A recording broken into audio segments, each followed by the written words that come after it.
എന്താ പ്രശ്നം? ചിരിക്കുകയാണോ കരയുകയാണോ? നിങ്ങൾക്ക് ഇവിടെ എന്തെങ്കിലും വൃത്തികേട് കാണാൻ പറ്റുന്നുണ്ടോ? പറഞ്ഞാൽ ആരും വിശ്വസിക്കൂല. നമ്മളിപ്പോ നേരിട്ട് പാർട്ടിയാ. നിങ്ങൾ മുൻകാലത്ത് വേറെ ഹോട്ടൽ ടോക്കൺ ആദ്യം കൊടുക്കണം, ടോക്കൺ ആദ്യം വാങ്ങണം, കാശ് ആദ്യം കൊടുക്കണം, എന്നാലേ ഭക്ഷണം കിട്ടും. ഭക്ഷണം ഇങ്ങനെ കിട്ടിയാൽ ഇങ്ങനെ കിട്ടുന്നതിന്റെ രീതിക്ക് ഇവർക്ക് പൈസക്ക് ഒരു കാര്യം മറ്റടുത്ത ചോദ്യം ചോദിക്കില്ല. ഏത് റെസ്റ്റോറന്റ് ആണെന്ന് എനിക്ക് ഓർമ്മയില്ല. ഇതില് ഇന്നലെ രാത്രി, ഇന്നലെ ആക്ച്വലി എന്റെ ഏറ്റവും ഫേവറേറ്റ് മനുഷ്യന്മാരിൽ ഒരാളുടെ ഓർമ്മ ദിവസമായിരുന്നു വൈക്കം മുഹമ്മദ് ബഷീർ. നിങ്ങൾ പറഞ്ഞത് ശരിയാണ്. 52 രൂപ ഉണ്ടായിരുന്ന കരിമീൻ ഇപ്പൊ 85 രൂപയാണ്. അപ്പം അതിന് കറക്റ്റ് ആയിട്ടുള്ള ഒരു ടോപ്പിക് ഉണ്ടായിരുന്നു, യുദ്ധം എന്ന് പറഞ്ഞാൽ എങ്ങനെയാണ്?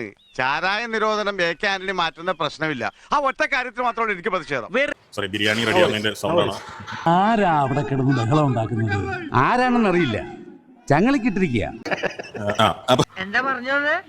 നീ പറഞ്ഞത് കോനാരി ചന്തല കഥ. എല്ലാ ഭരണാധികാരികൾക്കും നല്ല രസികൻ വരട്ട് ചൊറി വന്നാൽ ഇവരിത് മാന്തി സുഖിച്ചുകൊണ്ടേയിരിക്കും. ഇവർക്ക് കണഗുണാന്ന് പറഞ്ഞിട്ട് എന്താ കാര്യം? കാശ്മീർ പാകിസ്ഥാൻ കൊടുത്ത ആ പ്രശ്നം തീർന്നില്ലേ? എപ്പോഴും തീറ്റയുടെ കാര്യം മാത്രമല്ല. യുക്രൈൻ യുദ്ധം എത്ര വർഷമായെങ്കിലും ഓർമ്മയുണ്ടോ? ആർക്കെങ്കിലും യുക്രൈൻ ഓർമ്മയുണ്ടോ? പോളണ്ടിനെ പറ്റി നീ ഒരക്ഷരം മിണ്ടരുത്. ബ്രസീലിലും കൊളംബിയയിലും ചിലിയിലും യുദ്ധം വന്ന കാപ്പിയുടെ വില കൂടും.